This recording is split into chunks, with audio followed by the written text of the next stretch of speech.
qui prend tournure, comme c'est des temps si influencé par l'actualité et tout cela.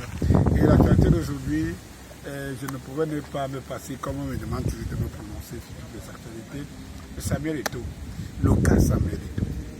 Alors ce que j'aimerais vous dire aujourd'hui, c'est qu'au-delà de toutes ces spéculations, oh il a baptisé dans le diable, oh machin, oh ceci, oh il a donné, je ne peux pas revenir sur ce que tout le monde a dit et que tout le monde a déjà dit. Mais j'attire votre attention une fois de plus, un seul détail, un seul élément. C'est que le Cameroun, c'est comme ce bateau qui n'a pas de capitaine. Un, qu'il faut remarquer. Et deux, c'est que ce n'est pas un pays où la compétence est recherchée. Le trois, ce n'est pas un pays où le mérite est mis au premier plan. C'est tout ce qu'on peut retenir. Une fois qu'on a retenu, on a compris. Pour les sceptiques, pour ceux qui disent pour les totaux, qui vous percent le cerveau, mettre l'eau dedans. Peut-être que c'est maintenant qu'ils comprennent. Ce n'est pas un pays qui réfléchit, où les gens réfléchissent d'une manière, avec intérêt, avec l'objectif de bâtir une nation forte, digne de ce nom. Regardez bien. C'est-à-dire que vous êtes dans un pays où, lorsque vous apportez un projet de l'extérieur qui peut produire, on le casse. Vous êtes dans un pays où, si vous avez le financement pour un projet qui peut aider la population, tant que vous n'avez pas donné la moitié ou la 80% de ces financements aux gens qui sont captifs, doivent signer un agrément pour ce projet, ça se casse. Ça vous étonne que dans ce pays, on n'est pas en train de rechercher les valeurs, des compétences et des talents. Si vous avez un homme comme Samuel Eto'o, mes chers amis, il faut au moins 50 ans encore pour que le Cameroun produise quelqu'un du talent de Samuel Eto'o. Je dis bien au moins 50 ans. Je dis au moins 50 ans. Pour que le Cameroun produise quelqu'un à la hauteur, à la trempe de Samuel Eto'o. Dites-moi un peu, vous de cette génération-ci, si on peut ramener, on peut estimer que ce n'est pas ce que Samuel Eto'o peut donner qui est important. C'est le fait qu'il peut avoir, encore que quand il faut prendre les honneurs nationaux, non, ça c'est important. Mais c'est le peuple qui peut diriger une naissance supérieure, une naissance africaine, qui donne la fierté à tous les Camerounais. Est-ce qu'on a tellement s'en fout éperdument de ce que les Camerounais peuvent penser? Les gars, ils sont assis dans les intérêts et c'est ce que nous devons retenir. Je vous ai dit ici, nonobstant toutes les positions et machin, écoutez, je vais vous dire une chose pour ceux qui estiment qu'il aurait dû voir ça depuis machin truc. Quand vous êtes un rienton comme moi, par exemple, un rienton comme moi, vous n'avez rien à perdre. Dès le départ, je ne suis pas quelqu'un dont un talent exponentiel et qui, ma foi, je ne sais pas moi, un futur où ma personne, ma compétence peut influencer, je me limite au peu que je peux avoir et tout.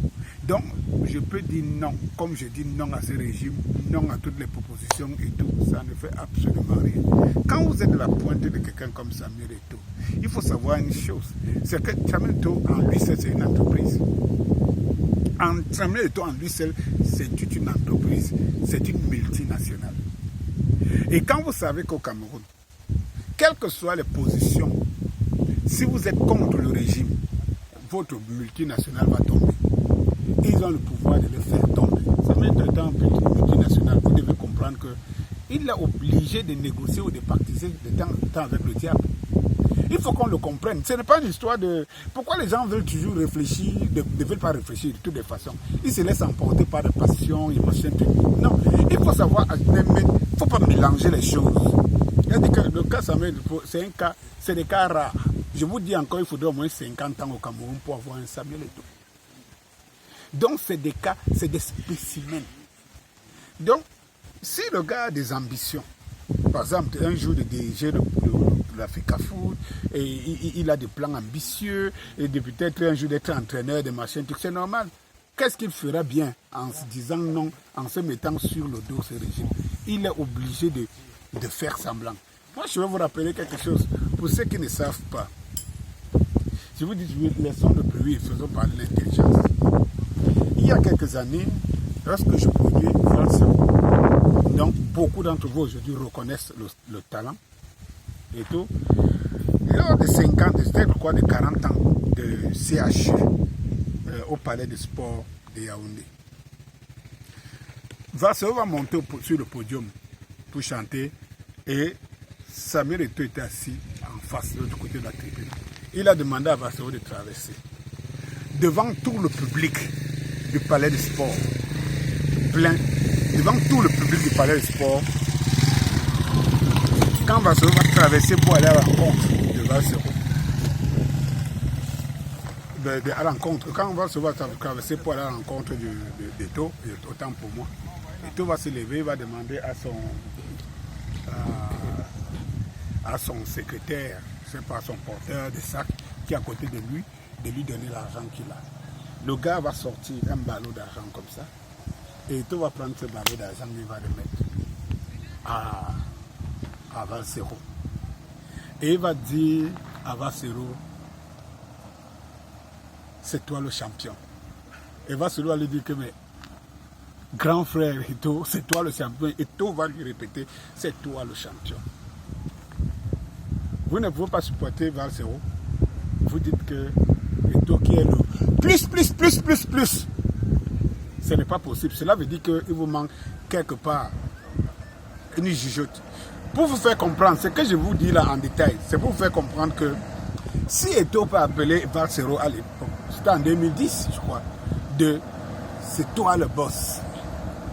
C'est parce que Eto'o savait très bien que ce que Valsero décrit est une raison. Et il l'a démontré à mon Dieu vision.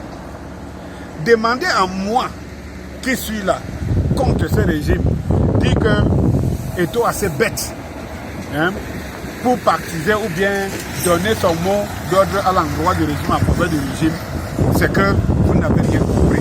Si vous n'avez pas vécu des expériences, vous ne pouvez pas comprendre un certain nombre de choses. Quand j'ai fini de le dire, il faut se dire une chose. Eto'o à ce régime, à nous, qui a besoin de l'autre? Nous n'avons pas besoin de quelqu'un comme Samuel Eto'o. C'est la question que nous devons répondre. Et c'est toute la question que nous devons répondre. N'avons-nous pas besoin de Samuel Eto'o?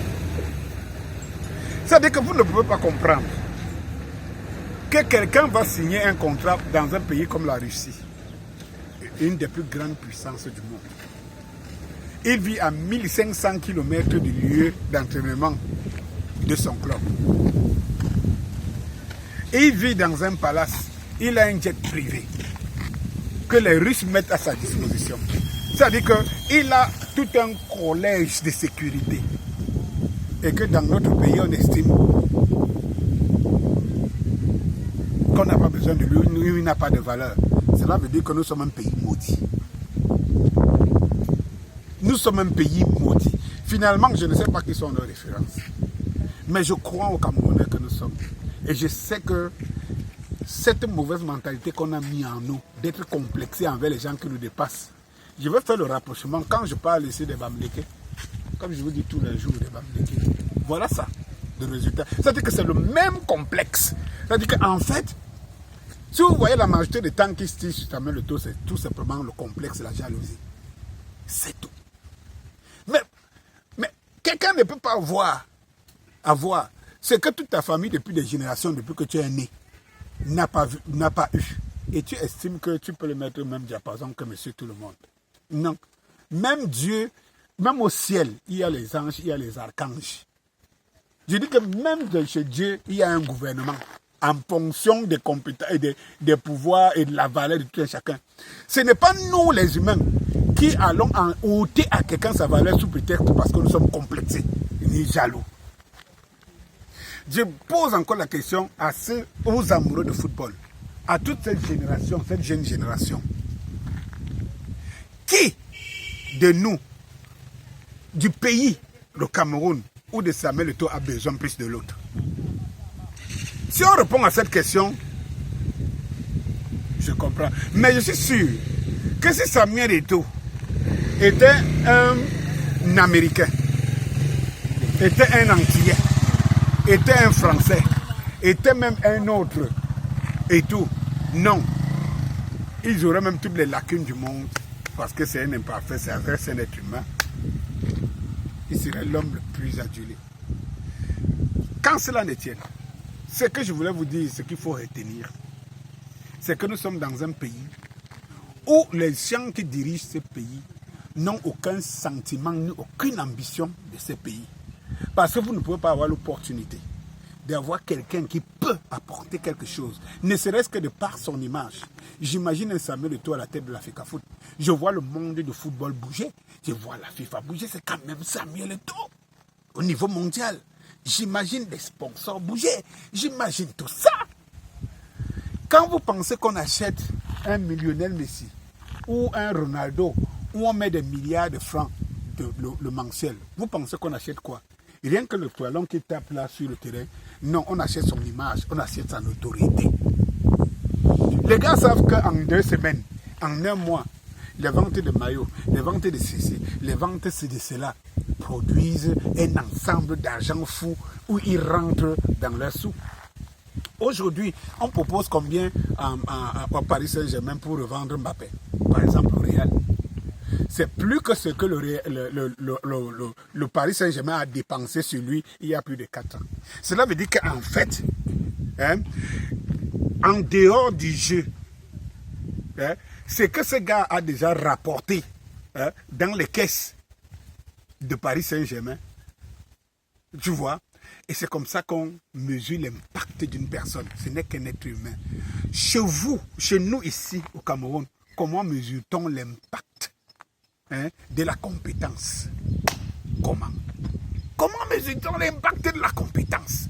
Ça dit qu'à déclarer qu'un Samuel Eto'o ne peut pas postuler parce qu'il a une double nationalité. Comment les gens même de ces pays peuvent arriver à démontrer dans quelle logique, dans quelle structure, en quoi ça nous profite que Samuel Eto'o ne dirige pas, ne soit pas influent dans les instances des choses du pays parce qu'il a une double nationalité? Qu'est-ce que nous avons à profiter? Donc le fait qu'il ait une double nationalité, ou alors le fait qu'il peut apporter, lui, l'image Samuel Eto'o peut apporter quelque chose. Une fois qu'on reste, mes frères, sortons un peu du cancan de machin, restons, regardons à quel niveau nous sommes dans un pays complexé, un pays dirigé par des malins, par des mesquins, par des sauvages, par des barbares, par des inconscients et tout. Ceux-là qui ont la double nationalité ont une double nationalité que les Blancs leur donnent parce qu'ils reconnaissent leurs compétences. Chez nous, on nous dit les mêmes qui sont de nos origines, on ne les reconnaît pas. Surtout quand ils peuvent nous apporter quelque chose. Est-ce qu'un seul instant, les gens comme Samuel Eto'o, même si cette loi continue, qui est d'abord une loi bidon, un pays qui veut émerger, un pays qui veut le plus-value, vous savez ce qu'on aurait dû faire? Je dis que même s'il faut mettre je veux dire quoi? Même s'il faut mettre un bémol, je veux dire, qu'est-ce qu'on met souvent? Même si il faut mettre un amendement sur la loi pour des personnes spécifiques, on aurait dû mettre l'amendement pour dire que, en tant que l'homme de la gloire, est-ce que vous avez pensé, vous qui parlez tous les jours que l'image du Cameroun est salie à l'extérieur, vous avez pensé qu'un seul instant que c'est ce genre de situation qui ternissent notre image? Qu'on entende que quelqu'un, on refuse qu'il dirige, qu'il apporte son plus-value dans un pays sous prétexte qu'il a une double nationalité. Mais les Blancs, ils s'en moquent. Ils nous prennent pour des idiots de premier degré. Et tout. Et qu'ils nous appellent des singes. Mais qui sont prêts à donner à un de nous une nationalité parce qu'il est compétent. On leur dit que dans ce pays-là, où nous ne pas prendre les compétents pour venir nous servir. Là-bas, on refuse les compétents parce qu'ils ont une double nationalité. Vous avez donc compris? Je vous avais dit ici que tous les plus grands professeurs, je vous avais dit ici que quand vous voyez des gens ici avec des gros diplômes, vous dites qu'ils ne sont pas compétents. Parce que chez les Blancs, pour peu que tu sois compétent, ils vont te coopter. Parce qu'ils ont besoin de ta compétence. Ils ont besoin de tes connaissances. Ils ont besoin de ton talent. Comment un pays qui veut émerger pour ses talents dehors, un État qu'on n'aura plus après 50 ans, vous estimez que vous ne pouvez pas l'exploiter? De quel pays voulons-nous construire? Celui qu'on va mettre là parce qu'il a donc une nationalité camerounaise, il a quelle compétence avérée, il a quelle image pour pouvoir vendre ne serait-ce que le football camerounais. Et quand je vous rappelle ici que 80 à 90% des dirigeants de ces pays ont la double nationalité. Vous vous rendez compte donc que nous sommes dans un pays de conneries, de fous et de cons. Bienvenue à la Nouvelle République que je réclame avec force. Je vous le dis depuis près de 2 ans. Tout cela ne peut que s'arrêter en partant à une Nouvelle République où on remet les lois zéro, où on remet le marché. Vous vous rendez compte qu'on dise que la double nationalité n'est pas acceptée chez nous, alors que nous avons besoin de compétences. Nous ne sommes qu'un pays embryonnaire, un pays qui n'a pas de souveraineté.